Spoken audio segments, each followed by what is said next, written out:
السلام علیکم ورحمۃ اللہ وبرکاتہ۔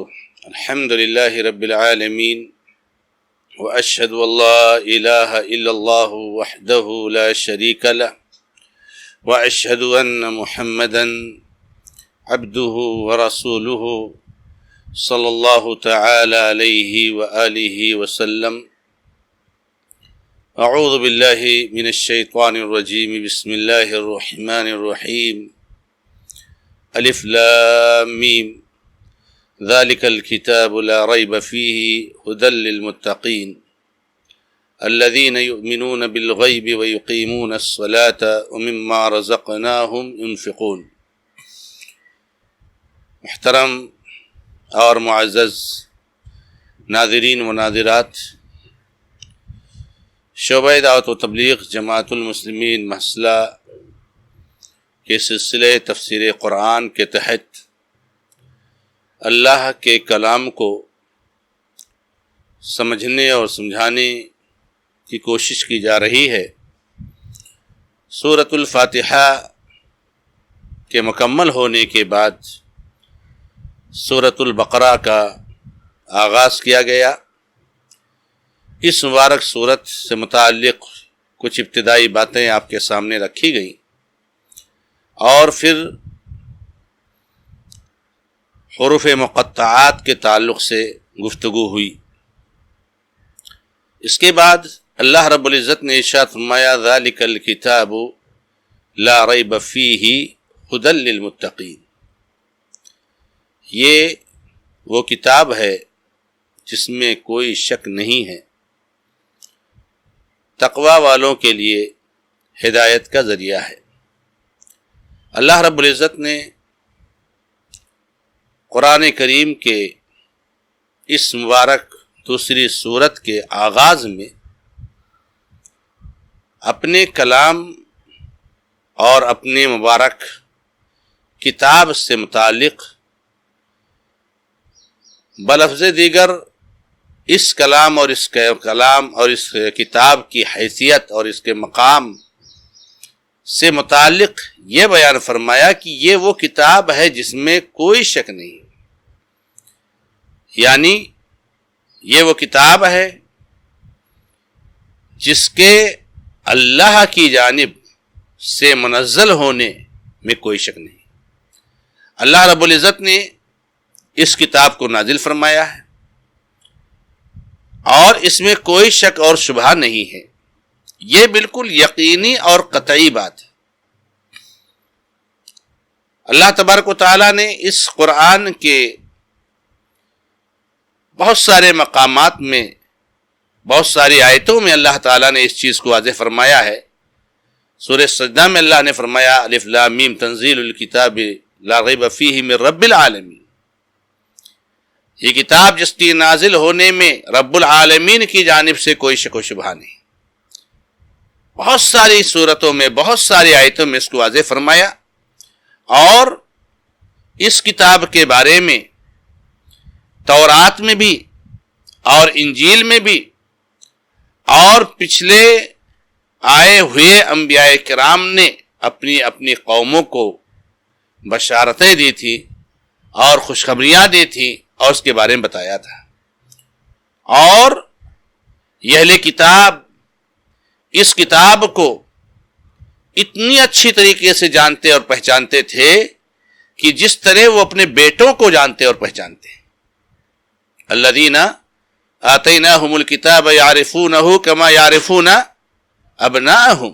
اللہ تعالیٰ نے فرمایا کہ آپ کیا ہم سمجھتے ہیں، جن کو ہم نے کتاب دی ہے تورات اور انجیل والے، یہ یہود و نصارہ، یہ تو اس کو ایسے ہی جانتے ہیں جیسے اپنے بیٹوں کو جانتے ہیں۔ کوئی آدمی اپنے بیٹے کو پہچاننے میں ذرہ برابر تاخیر نہیں کرتا ہے، وہ کسی بھی لباس میں آ جائے، وہ کسی بھی حلیہ اور شکل میں آ جائے، مگر اپنے بیٹے کو آدمی اچھی طریقے سے پہچانتا ہے۔ تو اللہ تعالیٰ نے فرمایا جس طریقے سے یہ اپنے بیٹوں کو اچھی طریقے سے پہچانتے ہیں، ویسے اس کتاب کو پہچانتے ہیں، اور وہ جانتے ہیں کہ یہ اللہ کی طرف سے نازل کردہ کتاب ہے، اس میں کوئی شک شبہ نہیں۔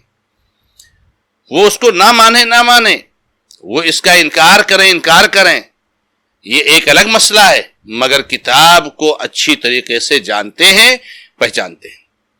تو اس کتاب کے اللہ کی طرف سے نازل ہونے میں کوئی شک اور شبہ نہیں ہے۔ ذالک الکتاب لا ریب فیہ۔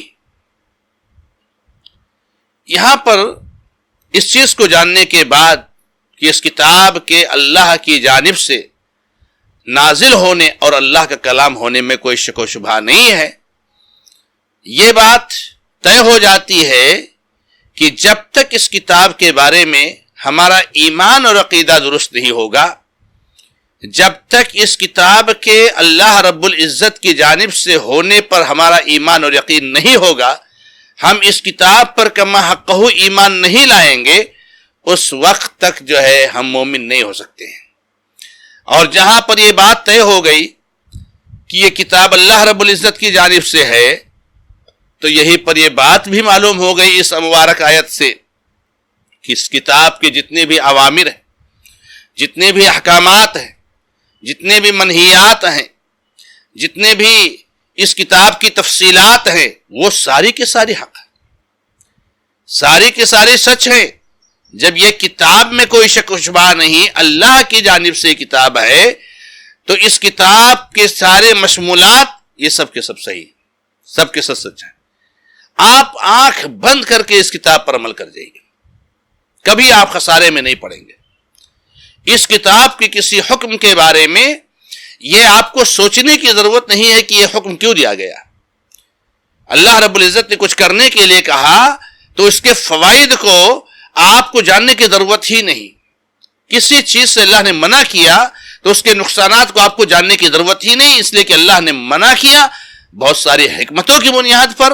اللہ رب العزت نے کسی چیز کا حکم دیا تو بہت سارے فوائد کی بنیاد پر۔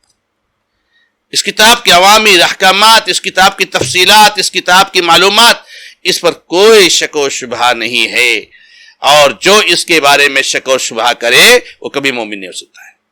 یہاں پر ایک چیز ہم یہ بھی جانیں معزز ناظرین و ناظرات کہ اللہ رب العزت نے اس قرآن کریم کے آغاز میں بات کیوں بیان فرمائی۔ ہم قرآن پڑھنے جا رہے ہیں، قرآن کی پہلی سورت جس میں اللہ نے ہمیں دعا سکھائی اس کو ہم نے پڑھ لیا، اب قرآن میں موجود تعلیمات اور تفصیلات کو پڑھنے جا رہے ہیں، تو اللہ نے سب سے پہلے ہمیں یہ کیوں سکھایا کہ اس کتاب میں کوئی شک اور شبہ نہیں، اس کتاب میں کوئی شک اور شبہ نہیں ہے۔ یعنی اللہ تعالیٰ نے اس کتاب کی حیثیت کو پہلے ہمارے ذہن میں کیوں اجاگر کیا، اللہ تعالیٰ نے ہمیں اس کتاب کے مقام اور رتبہ کو پہلے کیوں یاد دلایا۔ یہ کتاب ایسی ہے جس میں کوئی شک و شبہ نہیں ہے اللہ رب العزت کی جانب ہونے میں، یہ اللہ رب العزت نے کیوں بتایا۔ یہاں پر یہ بات معلوم ہوتی ہے، اور آج ہمیں اور آپ کو اس چیز کو جاننے کی بہت سخت ضرورت ہے میرے بھائیوں اور میری ماں اور بہنوں، کہ جب ہم کسی چیز کا علم حاصل کرنے جا رہے ہیں، کوئی دینی علم کا کوئی نقطہ اور اس کی کوئی تفصیل حاصل کرنے جا رہے ہیں، ہم جو علم حاصل کرنے جا رہے ہیں جس کا تعلق آخرت سے ہے، اور احکامات اور اوامر اور منہیات اور زواجر کے تعلق سے ہم جاننا چاہتے ہیں، عقائد کے تعلق سے جاننا چاہتے ہیں، تو سب سے پہلے ہمیں یہ سوچنا چاہیے کہ اس کتاب کی حیثیت کیا ہے۔ یعنی ہم کوئی کتاب پڑھنے جا رہے ہیں تو ہمیں پہلے یہ معلوم کرنا چاہیے کہ اس کتاب کی حیثیت کیا ہے۔ اللہ تعالیٰ نے پہلے یہ بتایا کہ اللہ کا کلام ہے، اس میں کوئی شک شبہ نہیں ہے۔ آپ کوئی کتاب پڑھنے جا رہے ہو تو پہلے یہ سوچو کہ یہ کس کا کلام ہے، یہ کس کی لکھی ہوئی بات ہے، اس کا عقیدہ کیا ہے، اس کا منہج کیا ہے، اس کے نظریات کیا ہے، اس کے افکار کیا ہے، خیالات کیا ہے۔ اگر وہ آدمی حق والا ہے، صاحب حق ہے، تو پھر آپ اس کی کتاب کو پڑھیے، اور اگر نہیں ہے تو پھر اس کی کتاب کو مت پڑھیے۔ اللہ تعالیٰ نے ہم کو یہاں درس دیا ہے، یہ چیز ہم کو یہاں حاصل ہوتی ہے۔ اور پھر یہی سے بات بھی معلوم ہو جاتی ہے کہ جس سے بھی ہم علم لینا چاہیں، چاہے وہ تقریری طور سے ہو، چاہے وہ تحریری طور سے ہو، تو ہمیں یہ پہلے معلوم کرنا چاہیے کہ جس سے ہم علم حاصل کر رہے ہیں اس کی حیثیت کیا ہے، اور اس کا مقام کیا ہے، اس کا مرتبہ کیا ہے۔ اللہ رب العزت کی ذات مبارکہ اور اللہ تبارک تعالیٰ کی ذات، یہ جو ہے وہ ذات ہے، اور اللہ رب العزت وہ اللہ ہے جو حق کہتا ہے۔ اللہ صرف حق بولتا ہے، اور حق سے حیا بھی نہیں کرتا ہے۔ حق کو بتاتا ہے، سچ کو بتاتا ہے، تو اللہ تبارک و تعالیٰ جس طریقے سے حق اور سچ بتاتا ہے، اور اللہ تعالیٰ نے ہمیں اس کتاب سے ہدایت حاصل کرنے کا حکم دیا، ایسے ہمیں یہ درس دیتا ہے رب العزت اس آیت کریمہ سے کہ ہم کسی سے بھی اگر حق معلوم کرنا چاہتے ہیں، اگر ہم سچ معلوم کرنا چاہتے ہیں، اگر دین کا کوئی علم لینا چاہتے ہیں، تو ہم اس کو پہلے یہ سوچ لے کہ کہنے والا کون ہے۔ اسی لیے عبداللہ مبارک رحمہ اللہ نے کہا تھا ان ھذا العلم دین فانظروا عمن تاخذون دینکم، یہ علم دین ہے تو تم جس کس سے لے رہے ہو اس دین کو، اس کے بارے میں تم دیکھو، چیک کرو۔ آج یہ فتنہ ہے آج کے ماحول کا میرے بھائیوں کہ ہمارے بھائی، ہمارے نوجوان کسی سے بھی علم حاصل کرتے ہیں اور کسی سے بھی درس لیتے ہیں اور کسی کی بھی کتابیں پڑھتے ہیں، یہ بہت بڑا فتنہ ہے۔ اس کے بارے میں تھوڑی سی بات ہم انشاءاللہ اگلے درس میں کریں گے کہ کس طریقے سے ہمارے اسلاف کرام ہمیں تاکید کرتے تھے کہ ہم صاحب سنت سے علم حاصل کریں اور صاحب بدعت سے دور رہیں۔ اللہ رب العزت سے دعا ہے کہ رب العزت ہمیں اور آپ کو سب کو حق سمجھنے اور جاننے کی توفیق عطا فرمائے۔ ھذا ما عندی، اللہ تعالی عالم، والحمد للہ رب العالمین، وصلی اللہ علی محمد وسلم تسلیما کثیرا، والسلام علیکم ورحمۃ اللہ وبرکاتہ۔